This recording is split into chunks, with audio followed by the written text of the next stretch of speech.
Hello, friends. Welcome once again to the Perfect Bound Podcast. This is a podcast all about anything and everything comic books and comics related, brought to you by the Panel Jumper. My name is Ben. With me, as always, is Chris Casso. Hello. Nicole Lamb. Hello. And, of course, Mr. Cole Hornaday. Hey there. Today we have a special guest, G. Scott Tomlin. He's the founder of C4C3.org and president of the board and former owner of Comics Dungeon and Corner Comics. Welcome, Scott. Thank you. And I hope I got all your various titles right. Anyway, we've been, so the podcast has been on a bit of a hold for the last 6 months, and a lot has happened since that time. But don't worry, we're not going to go through every single news story that's happened. In fact, we're going to be talking about one thing and one thing only: what happened to Comics Dungeon and Corner Comics. And that's why we have Scott here. So before we start, hey, welcome back, y'all. Hello. Hey. So everybody's familiar with the pandemic. What was the industry like? What was comics industry retail like pre-pandemic, like leading up to the end of 2019 and going into 2020? Was it healthy? Was it skimming the treetops? What was going on there? I think it was skimming the treetops. Yeah. I think it definitely varied market by market, but I think the Seattle market was incredibly tough. At the end of 2019, leading into 2020. Yeah, it felt to me like October and November were pretty bad, pretty bare. December we saw like a little bit of an uptick just for the holidays, but it wasn't that great. So yeah, we were heading into January with kind of a slow momentum, I think. I think there were some glimmers of hope. The X titles were strong and a few things like that, but the industry does not revolve around the X-Men. Sorry, Marvel. Yeah. Was the same true store-wide? Was Corner Comics in Kirkland performing about the same as Comics Dungeon in Wallingford? Yeah, I believe we were having the same downturn issues as Comics Dungeon. Yeah. So, what was the first sort of indication that something bigger than industry forces was happening? For me personally, I was sick the entire month of February. I mean, in bed sick for the entire month of February. And it wasn't turned out to not, at least it didn't testify itself as COVID, but was very sick. So this was an indicator. This was the same time that Emerald City Comic Con was getting close, and the news of COVID was beginning to bubble, and we were hearing it a little bit in Kirkland, and which a couple miles from where Nicole was. and so it's just very real. And then we were getting to that point of prepping for the convention. It's like, I don't know that I can physically do this. Mm-hmm. And then we start going, God, if I'm this way, do I want to go into a convention center? And then do I want to put our employees into a convention center? And we were actually the first local retailer to pull out of ECCC. Really? That was a tough choice for you and Laney. Huge. I mean, it's literally 10% of our annual revenue. Mm-hmm. That's a big pay cut right there off the top, and that was before we got into shutdowns and curbsides and blah. Right. Yeah, we had a couple meetings, and you had made it a point to highlight a couple times, what if COVID does a thing? And yeah, that was good to get ahead of that as much as you could. Yeah, it was hard. It was incredibly hard. It's truly where capitalism meets humanity, and it wasn't a pretty collision. Right. Never usually is. Right. So we're getting closer to the lead up to the stores closing. Was it Governor Inslee's order to shut the stores what made you do it, or did you decide to pull that plug early? We didn't close before the order. Okay. But we were getting close to. And it was getting scary. It was uncertain. I still think it is to a degree, but we didn't know. We didn't know where the risk factors were. We didn't have the guidance. We didn't have the statistics. We didn't have any of that information. And you, as a retailer, you don't get to control who walks through the door. Right. When we had a lot of customers, before that shutdown, like they just weren't sure, like the word social distancing still wasn't that defined to them. And like every other customer was kind of like half joking about it. And they're just some being more cautious than others. But yeah, the general atmosphere and everything was definitely beginning to turn pretty hard. So yeah. How long were you guys just not doing anything before, or were you always like? We had 1 week. Yeah, 1 week one where week we basically. just were like, we don't know what we're doing just yet. And Yeah. then went back in and started doing mail orders at each store location. Well, and Scott and Lainey, you guys were struggling just trying to figure out like the letter of the order, and it's like, are we allowed to have one person in the store? Is that technically not good? When is curbside pickup allowed? All those things. So we were just trying to be as careful as we could and take it slowly. No, it was confusing. The orders were confusing to begin with. We weren't able to prepare for some of them. Do we need to wear masks? Do we need to sanitize? Do we need to do this? How many people can we have in? What is the situation of the employees in that? Are they furloughed? Are they laid off? Are they, all of these types of things. Lainey and I probably spent every free moment for 2 weeks hammering through that stuff, and then something would change. Yeah. So you kind of like overnight turned the stores into like essentially a mail order house. And that just looked from the outside to be absolute and utter craziness. What did you do to try to make that transition? What did you do to make that happen and try to keep that rolling? Bought a lot of supplies. we did. Like a we did. I have a picture that I think these guys have seen of a shipment to the house of bubble wrap. I think something like 800 yards of bubble wrap. The giant wheel. The giant wheel of cheese. It was insane, and bubble mailers and tape and boxes and all that. And once we got those supplies, it was better.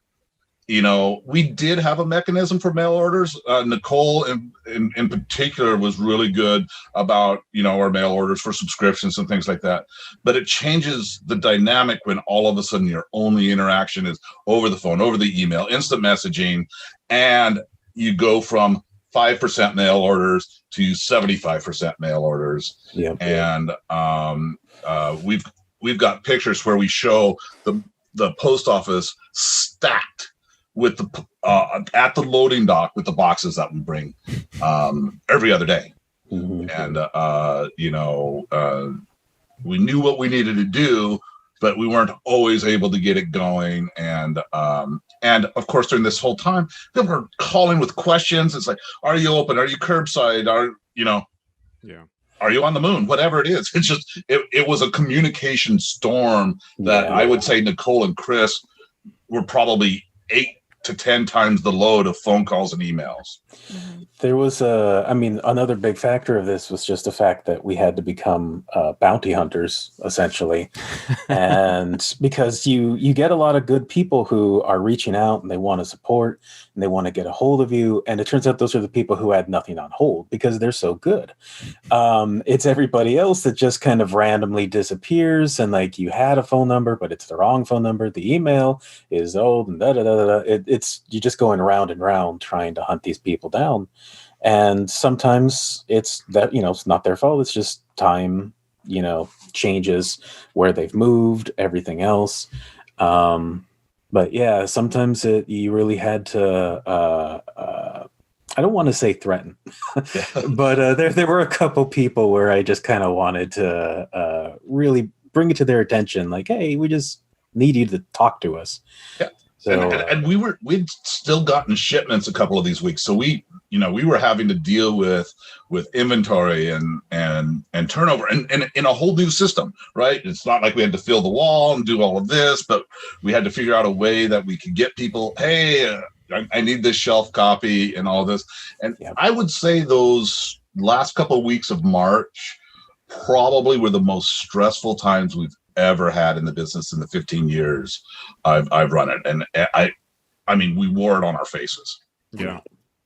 And did it make any difference to your bottom line? Were you moving the needle at all, or did you just feel like you were treading water and the weight was dragging you down? Well, on a pure financial standpoint, we were $2,000 below break even every week for 11 weeks in a row. 11 weeks. Yeah. And then you also consider that from April 1st to May 20th, there were no new comics coming in. So most of what we were doing was bounty hunting, which is a dangerous profession, as well as trying to get stuff on like Instagram and social media and taking pictures of all of our shelves to say, please buy things. For those people who didn't have something in their box, or just to try to move through stuff. Yeah, it was how fast could you get money out of something. Yep. And we were taking books home to our house, so we would list them onto Amazon. And so Lainey was mailing 30 to 40 packages a day on top of what was coming out of the stores. And the number of trips I made between the stores and the home over those few weeks, moving inventory back and forth, and it was all hands on deck to kind of see how big the hole in the bottom of the ship is. Yeah. It probably felt like a pretty big hole, and there was no real end in sight at that point. So then you guys also did a crowdsourcing for payroll. How successful was that? That, I think, is one of the best parts, and to me is just the testimony of what we set out to do as a store, being part of the community more than a business in the community, and the relationships we built over the years. We were able to run for all the staff almost 2 full payrolls, so full 4 weeks, while unemployment kicked in, whatever the feds were going to do, the bureau, all that type of stuff. We were able to pay the entire staff full pay for an entire month because of that. And that is huge. And I mean, it actually is giving me goosebumps right now. That's good to hear. That's really good to hear. And then I got the impression from Chris that the stores, the stores, along with millions of other small businesses in the country, were betrayed by the small business, the government's $350 billion small business paycheck protection program. Is that right? Yeah, it was a cluster and a half, to say the least. It was it made the shutdown communication look clean and straightforward. It was confusing. What is it we needed to do? After we applied, we actually did get some of the money. So that was great. We were able to get some of that. We did. So that was great. But it came incredibly late. The rules changed from the time we applied to the time we qualified, from the time we got the money to after. So all in all, it helped. It allowed us to keep, a few of the staff members on, obviously Nicole and Chris, but we were able to keep Leanne and a couple hours from some of the other staffers, and it did help. Now, what I have is a debt to the federal government that may or may not be forgiven, and I won't know for another couple months. So it was a loan and not a grant. Is that what you're saying? It is. There was a $10,000. Well, it was technically a $9,000 grant we did get from the federal government. Okay. Basically $1,000 per employee on payroll.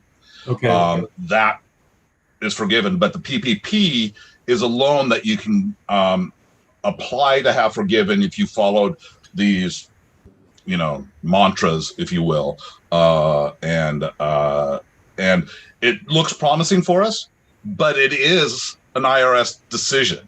It's not an automatic, and at least as it stands today. And I can't even begin that process until November, I think. So I can't even apply for forgiveness, let alone hear the answer for forgiveness. So it'll be hanging out for a while. We were able to get a small business loan as well. We debated really hard whether we were going to take it or not. How come? Well, it's debt that will ultimately be personally secured by me. Got it.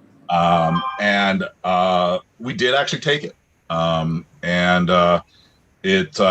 If for no other reason, any debt or bills or whatever we had after the life of business, I was going to be able to finance over 30 years.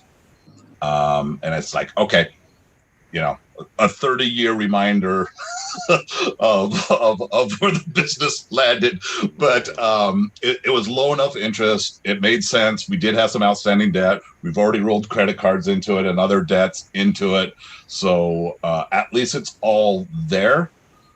Once we find out whether this loan is forgiven and a few other things, we might actually be able to pay it all back, and land on our ankles instead of our feet. But does the C4 C3 foundation nonprofit status figure into that in any way? Not at all. Okay. Our business is actually in two entities. We have the retail business and we have the foundation, and this was because IRS wanted us to do it this way. The retail business is, while a Washington state nonprofit, it was not a federal nonprofit, so it didn't apply.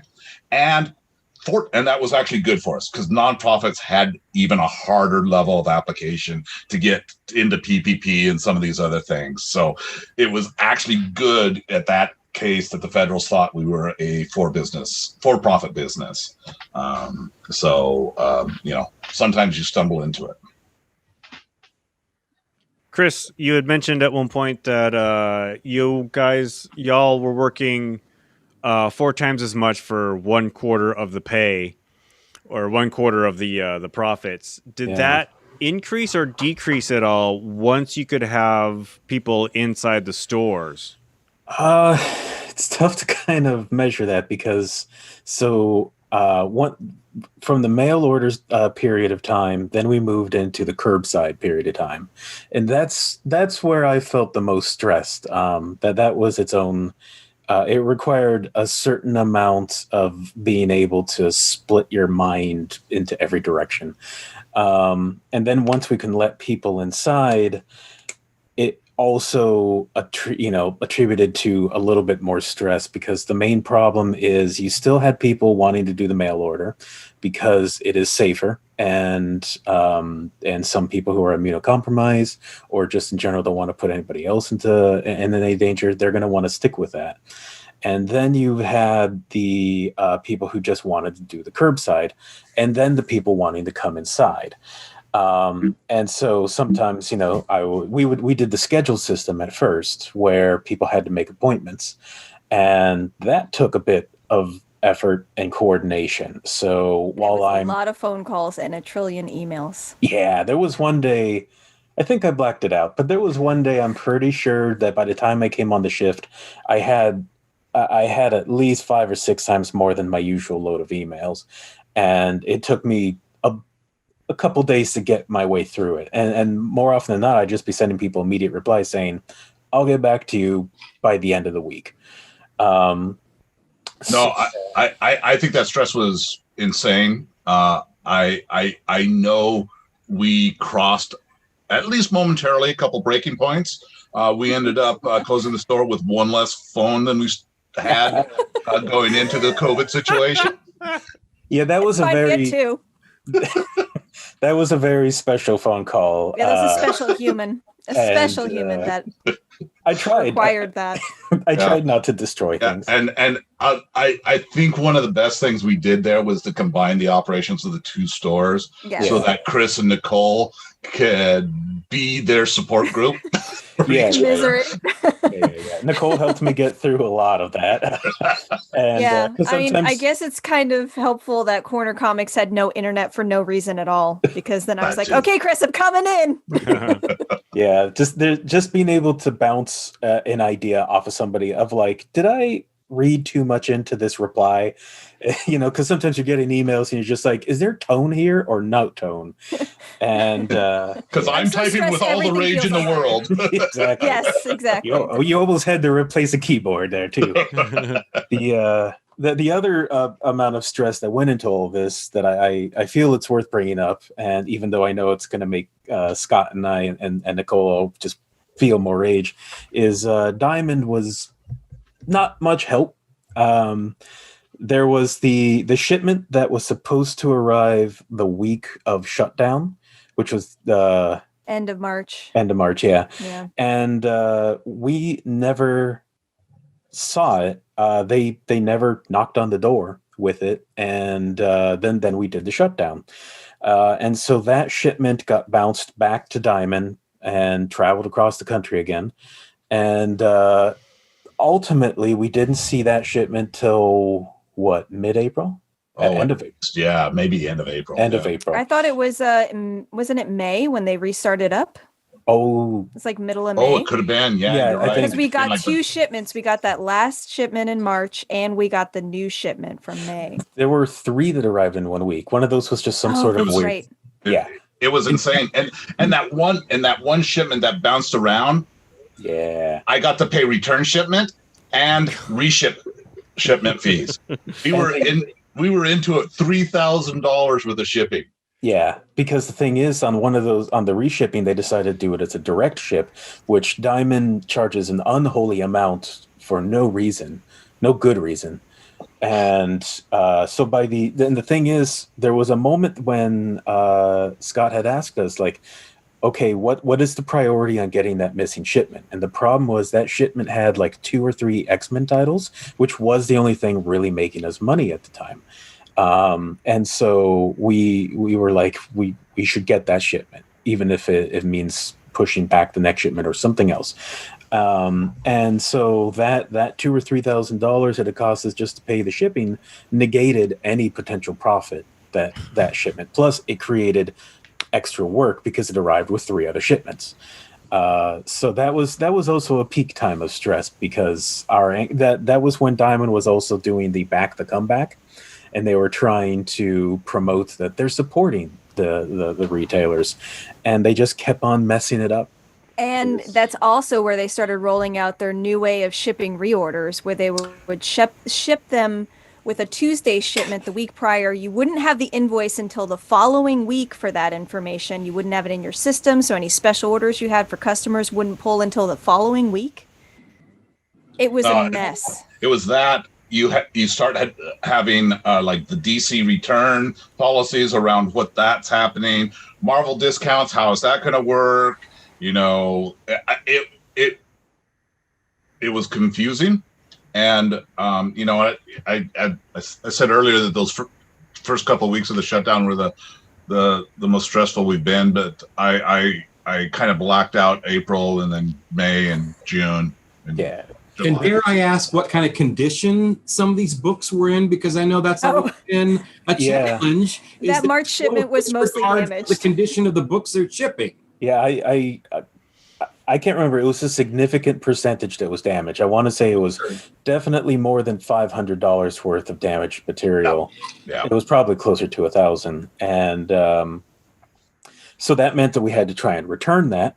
And by the time that we can get any of those returns for the people who were already waiting a month or two for it to come in, everybody was just losing their patience. I mean, we did have a lot of really good patient customers, but then there's the people who just were not subscription customers that wanted to do their quick pickup, curbside pickup.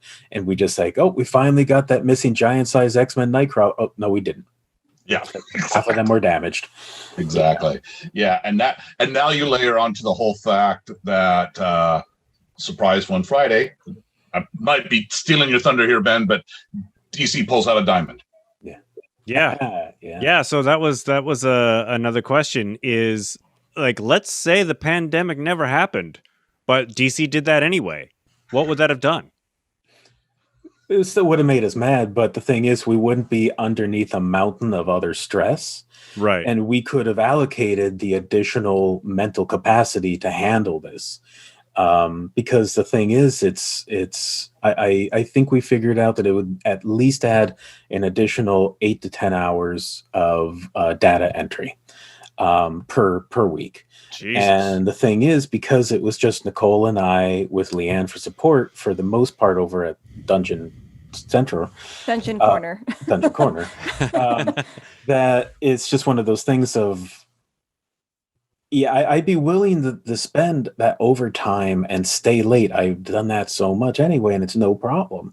But when you're already running with like no energy and you're at the height of mental fatigue, it's just like, no, not another 8 hours of tedious data entry for something that didn't have to be that way. Yeah, I think DC actually broke my spirit when that happened. I think my soul was like, "All right, guys, this is my last hurrah. I got to leave." Yeah, I mean, even if they had waited 2 months, it would have been different because we would have been into it. We would have had our new COVID systems in place, but it just was a storm, and it just felt like another one came in at the exact same time, and yeah, we didn't have the mental energy to do it. And at this point, we're already going, is there a future?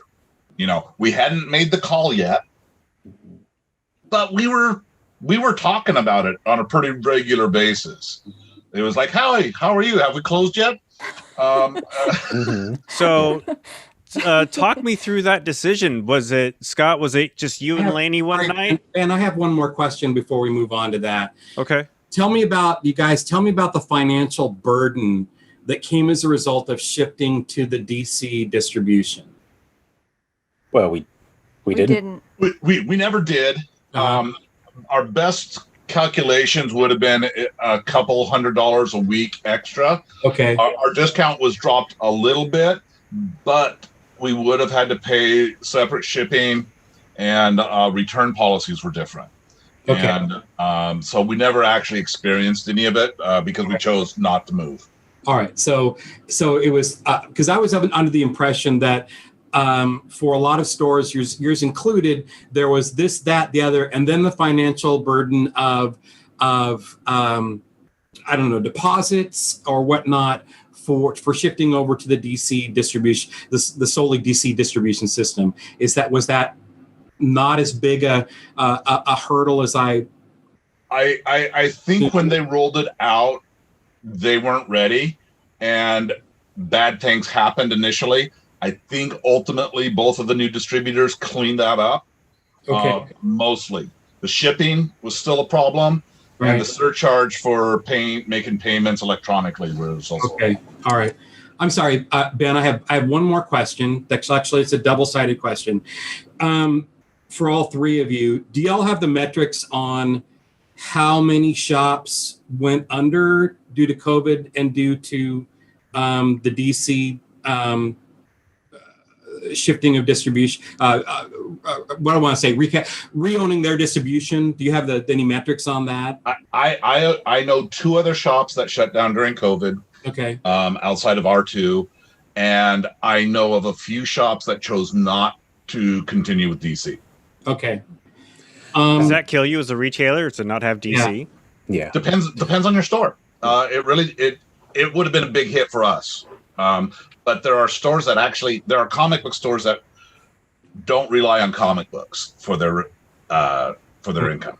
Right. So it may not have been as big of a deal for them. What I was leading to is there a possibility of class action lawsuits against DC for this shift in distribution? Has it caused enough stores enough financial distress that they had to close down? And are they accountable? I think it would take too much energy and money to go up against. Well, that's not really answering my question, though. Do you think it's a possibility? Let's say. No, I don't. No. I don't think it's a possibility because technically DC's customer is the distributor, so they would be the one to file the suit. We weren't a DC customer. Okay. Kinda. I mean, we were, but we weren't, and it was that whole relationship with Diamond and all of that, and it would be hard to show any store that a product line going out or changing distribution. It didn't go away. It just changed distribution. Okay. That would be enough damage to affect people. Okay. All right. Because I've made up stories that this had created a severe financial burden for you all and for other stores, and that was maybe not the last straw, but the last log that broke that camel's back. Yeah. So, In my opinion, I think that move that DC did has started a chain reaction in the industry that can't be stopped. But there's no way they can be blamed for the outcome of that chain reaction. Because I think that chain reaction is happening faster than anyone expected it to be. Okay. There's backlash against DC. I'm not going to carry shelf copies, or I'm going to cut my shelf copies down, and they're cutting their line, and they're doing all these things, which they probably would have been doing anyway. So your revenue from DC was probably going to decline anyway. And they have an accountability first for the profitability of the company and for the success of their shareholders. So that's where Warner Brothers lives. They don't. The profitability of my store is secondary, if not tertiary, to their primary objective. Okay. All right. One thing I heard when DC did that is a bunch of retailers, because they had to order through DCBS in Midtown, felt like they were basically giving money to their competitors. Right. Was that your experience as well? I mean, it was true. And it's something that I found to be very dubious in that decision. I don't know what else DC could have done. These are the two comic-related distributors, whether they were retailer or not, that had the means to reach countrywide distribution. And I'll say the means kind of in air quotes, because they didn't actually have the means. They weren't ready for an order of magnitude increase in this. They weren't used to dealing with retailers. They were used to dealing with consumers, and it's a different model. But you look at it, they're the only comic related business that had the scale. So I understand the decision, but they forgot to understand that particularly DCBS is probably next to Amazon the biggest competitor to the brick and mortar comic book store. Really?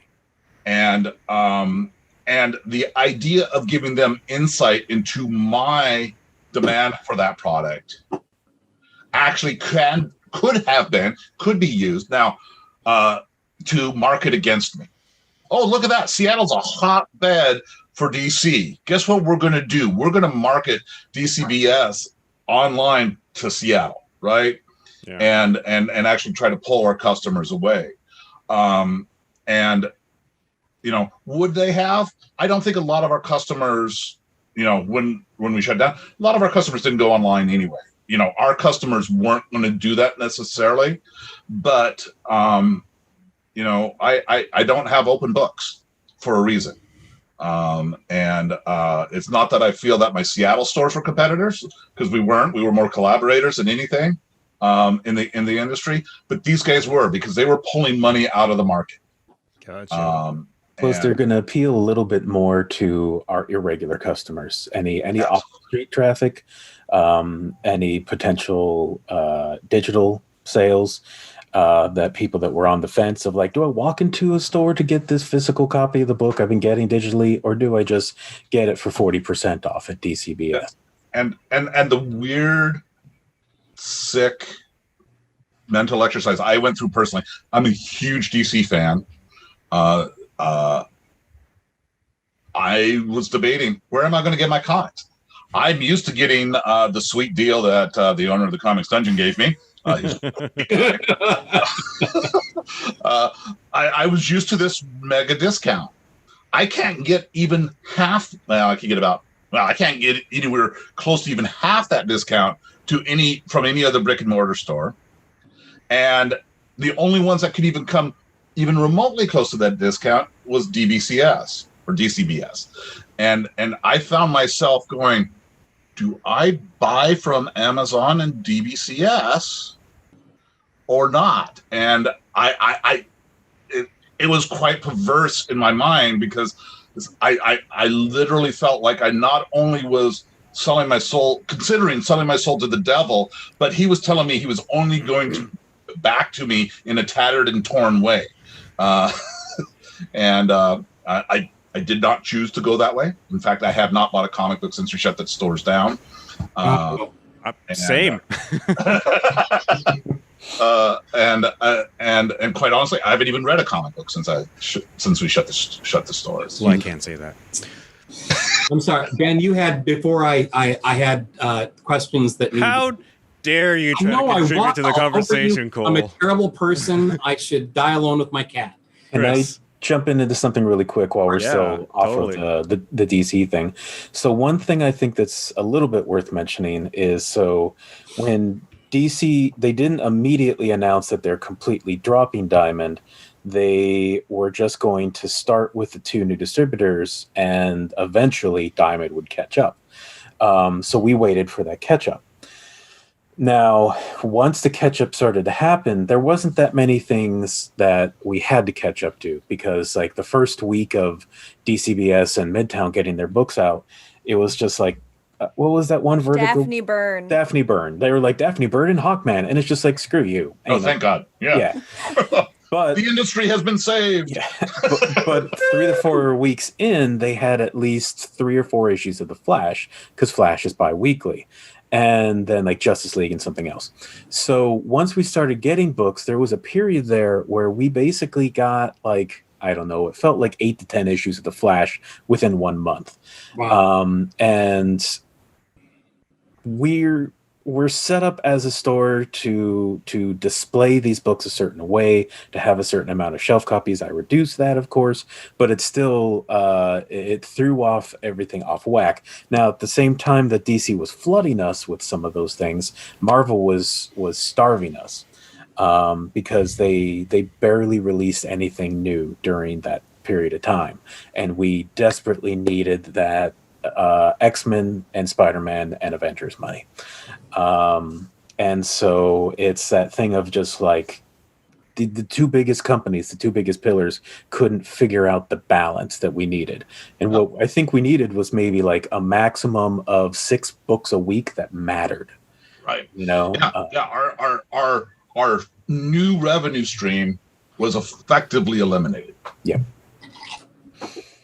So yeah, it's a weird, like very specific pacing niche, and it's worth bringing up just because people need to understand like the way brick and mortars work is people come in a cycle, and if you mess up the life cycle, the blood flow, it's all about cash flow. Most small businesses are cash flow businesses. Yeah. And interruption in the cash flow is problematic.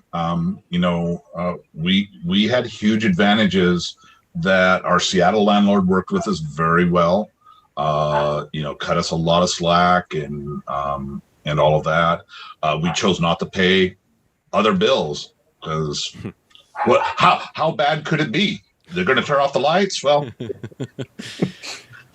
Yeah. So we could do mail order by candlelight. You know. Yeah. The flashlight on my camera is really powerful. right. So it's a really stressful time. DC is mucking things up. And walk me through making the call. Scott, did you just decide one night while watching TV? Did you have a team meeting one morning in the store and you all discussed it as a group? How was that decision made to close the stores? It was one of those things that I tell everybody about this. The decision was really hard. It was really hard. It was really hard. And then it was easy. Yeah. And we had a couple pre-talks, Yeah, we did. We had lots of hard times. But yeah, once it was made, it was like, oh, okay. Yeah, it became obvious that today's the day the decision is to be made because, we weren't, even as it would be today, we would be limited in capacity in the store. Yeah. The industry is still not up to full distribution. We're seeing distributors cut their line, and we're entering germ season. What was this? What is it? What was the best picture we could paint? And the best picture was something that Ben Templesmith draws. It's just kind of dark and gloomy and full of blood. And a million teeth. No and background. a million teeth. Exists in a void. Exactly. We love Ben. But but it's, there just wasn't a light at the end of the tunnel. Talking to a lot of the retailer friends that we have in the Puget Sound area, the things that they're still having to do, the heroics and the weekly adjustment to how they operate their business is incredible.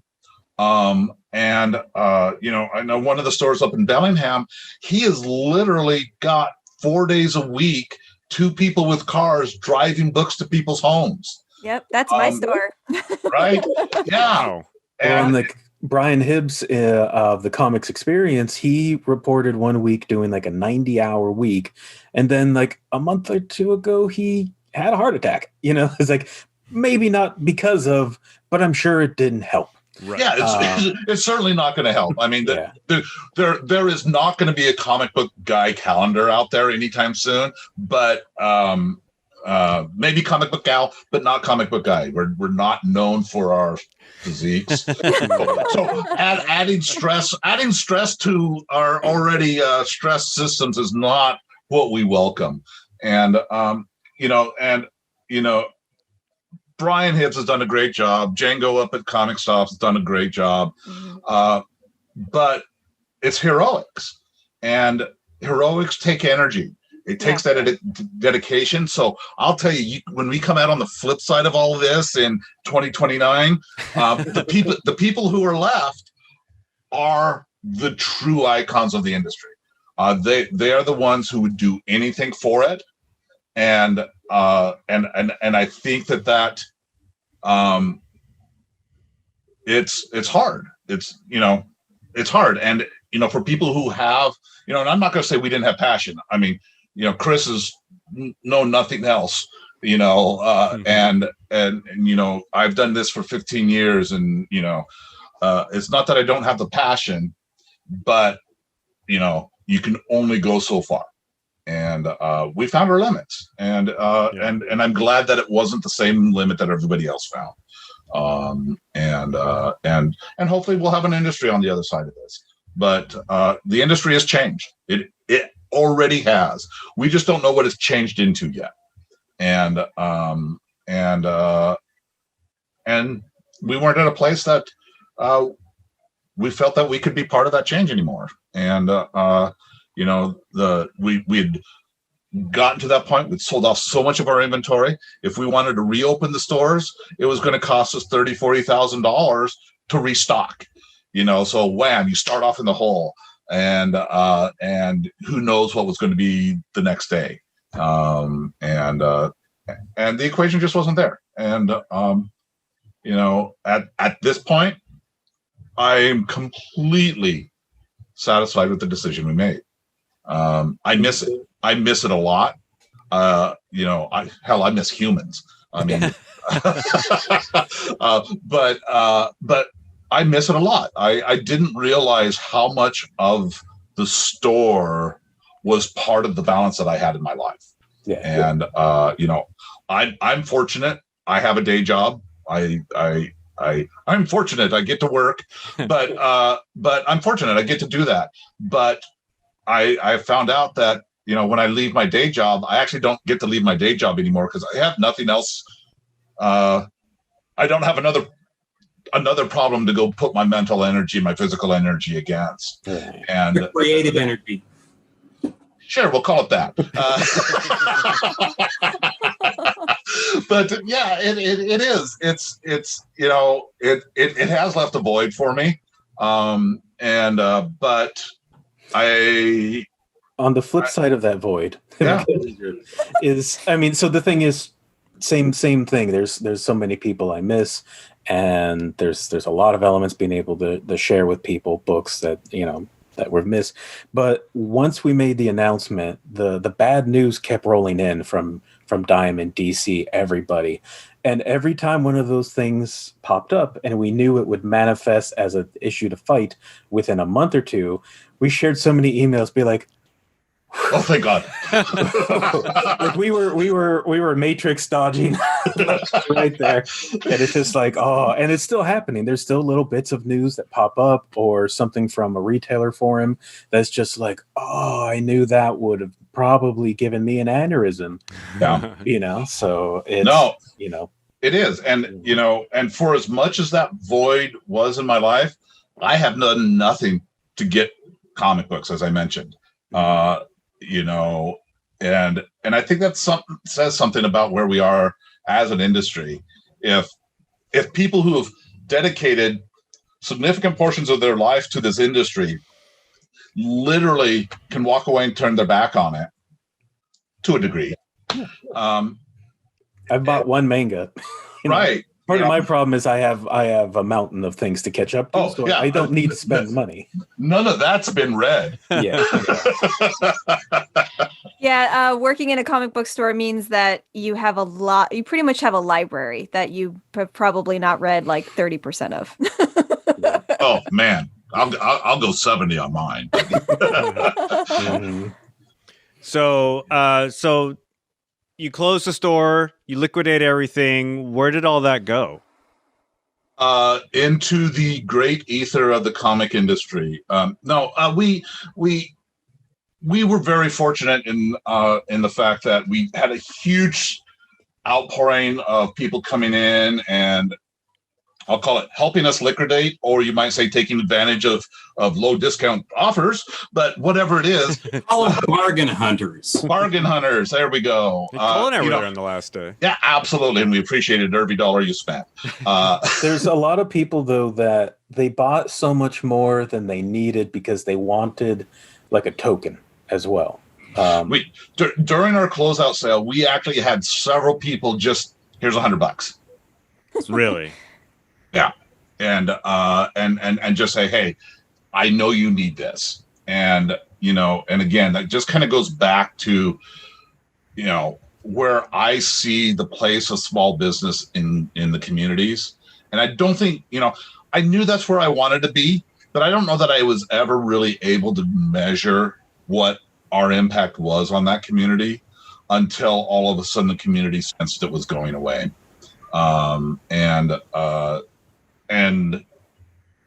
If there's one lesson I have learned is if you truly care about your local small business, you better be giving them business on a very regular basis. And when it's hard for you to get there, it's double hard for them to survive.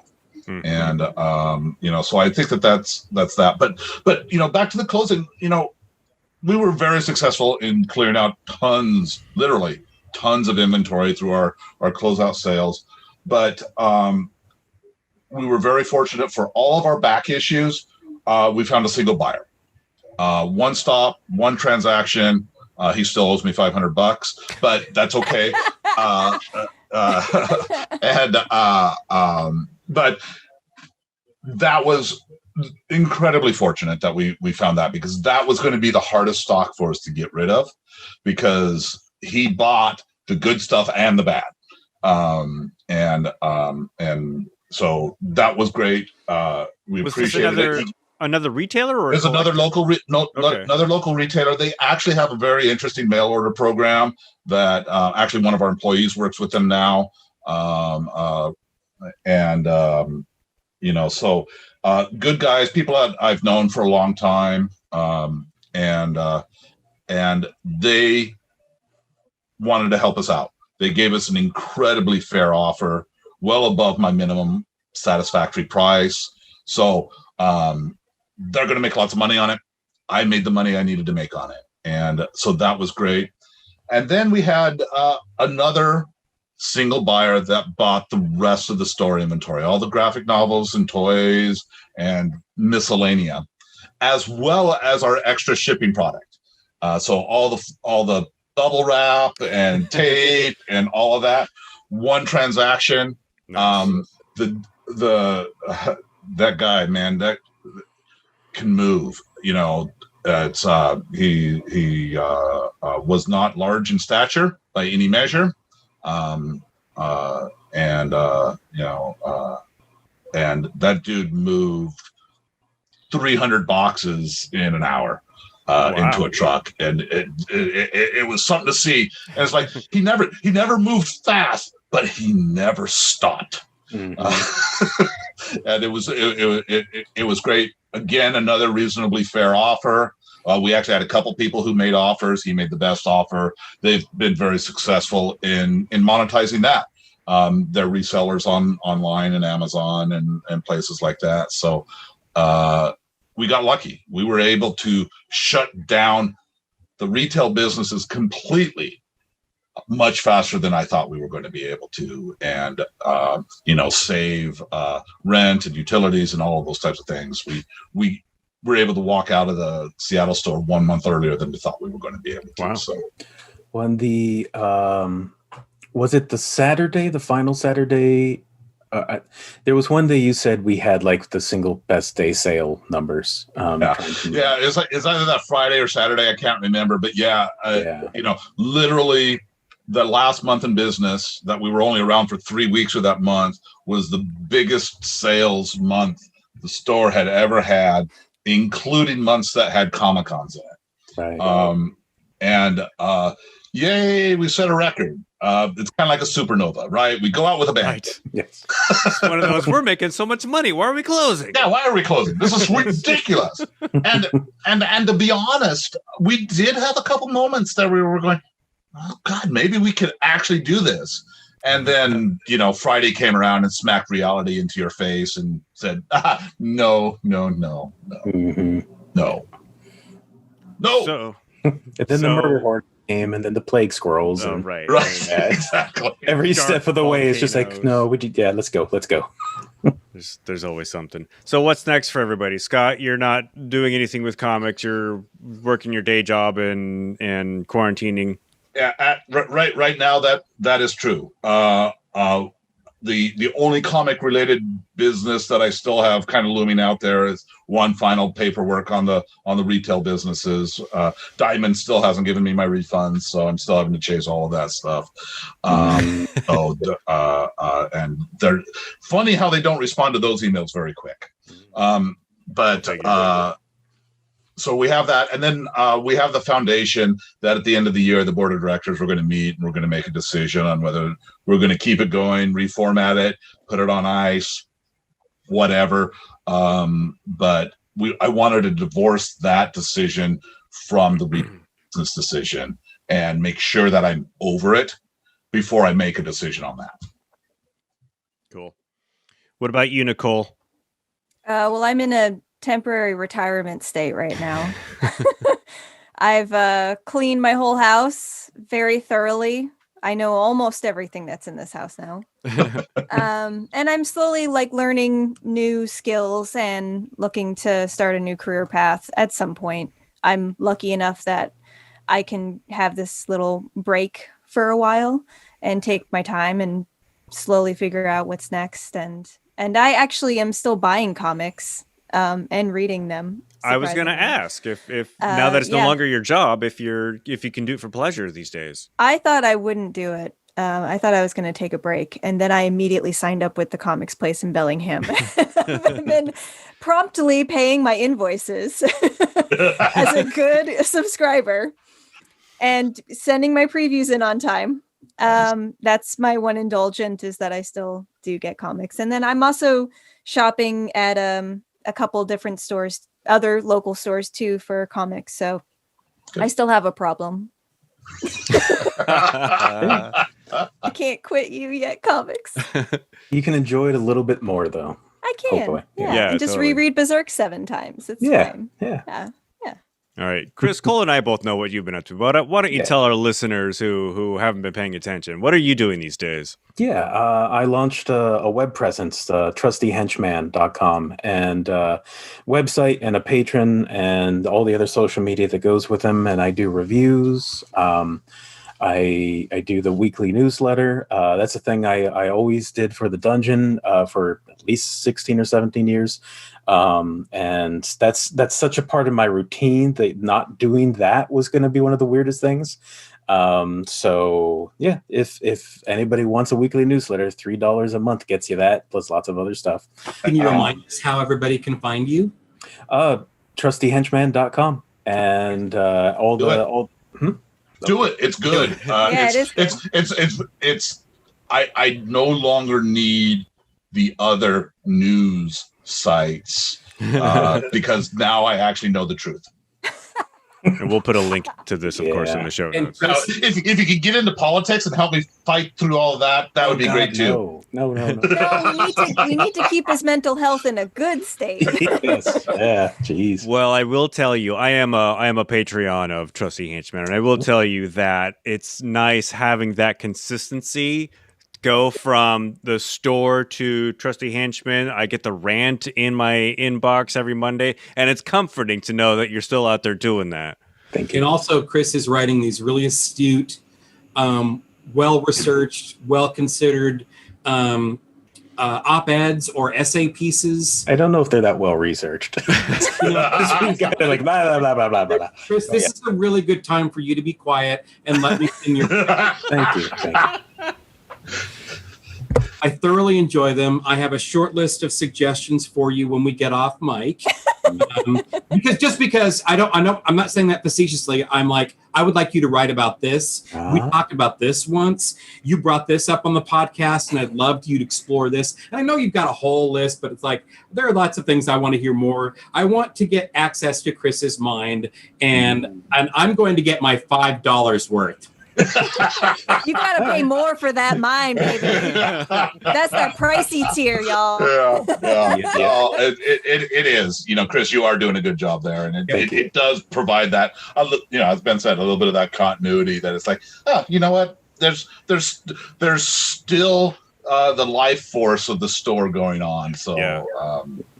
And the one thing I'm able to do that's because the one thing I always love to do is to recommend books to people I go through the order form, because I'll never stop doing that apparently, and try to find things that are like, oh yeah, I would have ordered that for the store or this, and now that I can't, it's just like, you people should order these things that I'm finding now, and just try to put a spotlight on creators and artists and stuff. So. There's been I've actually been going through a lot of the art ones that you've been showing lately, and there's a couple that it's like, damn, there's some nice stuff out there. It's a good thing I can't afford to get art prints right now, dude. I never have anywhere to put them. Yes. Well, the stores will certainly be missed. They were to use a trite phrase, pillars of a community, because they created community. They created, they were every time I walked into the store at the end of the day, to hang out before recording the podcast, Chris and Nicole always said hello to everybody, goodbye to everybody, offered to help. You were like the nicest retail people I've ever met in any comic book store capacity. The comic stores in Seattle are kind of dwindling now, so you need that sort of you need to build and maintain that sort of community. Thank you all so much for sitting down and sort of rehashing the last few months of your retail experience. Before we go, does anybody have any final thoughts on the retail industry or the stores or cats? I've seen more live cat butt action today than I have in a long time. That was Mr. advertising his OnlyFans page. So He's got to start pulling his weight in this 2020 era. Yeah. Everybody pays rent now. Mr. and I have had conversations about how we need to monetize his talents, and so. Yeah. The one thing that I'll say is, it sucks that we had to close the stores. There's no doubt about it, but it was going to happen someday. And the fact that we were able to control to a certain degree our exit, to be able to provide the support to the staff for as long as we could, to help bridge some of the gap. Most of the staff has landed on their feet, whether they're employed, unemployed, but no one's on the street. And, and I think that is part of the community. It's something that Lainey and I made a very strong commitment to the staff on, to make sure that we will do what we can to help support them through this, whether that's this week or in a few months or whatever it is. And it's, for me personally, I take a lot of pride in where we were, how we exited. May not have been perfectly graceful, but I think that's great. The retail industry is different. Life is different. Yeah. We're going to have to find new ways to find geeky avenues to have civil discussions. We're not always going to have those comic stores, and we're adjusting to all of this. It's insane. It's insane for people who have not had their jobs disrupted. Everyone's life is different at this point. It will continue to be different for quite some time. We will not all be the same coming out of it. And I just hope to see everybody on the other side. Yeah. Likewise. It's a strange new world. For the 19 years I've been associated with the dungeon, I mean, there's been so many changes, the change in ownership, all the different staff members, everything. It's been such a big part of my life. Mm-hmm. And the last chunk with Scott and Lainey owning it and turning it into a nonprofit is where I feel like we did the most beneficial work to everybody, and we made a difference, I think, the entire time, but it feels like a very tangible difference, so I'm always grateful for that, and just that we were able to do so much. So. Oh, I got all the feelings all of a sudden. Sorry. Yeah. So, yeah. Yeah, I mean, I couldn't have worked for better people, and I think the store had to close in order to kick Chris and I out, so and actually do something else with our lives. But yeah, I mean, it was such a huge part of our lives, and I mean, we're best friends because of it. So I mean, I got a husband and a best friend, so it's a really good deal for me personally. What else do you need? Yeah, really. I mean, I'm set. I'm good. I could be on lockdown this whole time. It's good. Alrighty. Yeah. Well, friends, it is so lovely to see your faces. Thank you again for joining us. The Perfect Bound podcast is brought to you by The Panel Jumper. See everything Cole, Hornaday, and I do at thepaneljumper.com. Subscribe to the show on Apple Podcasts or however you get your podcasts at perfectboundpodcast.com. Send us an email, perfectboundpodcast@gmail.com. Thank you once again, friends, and we will see you sometime.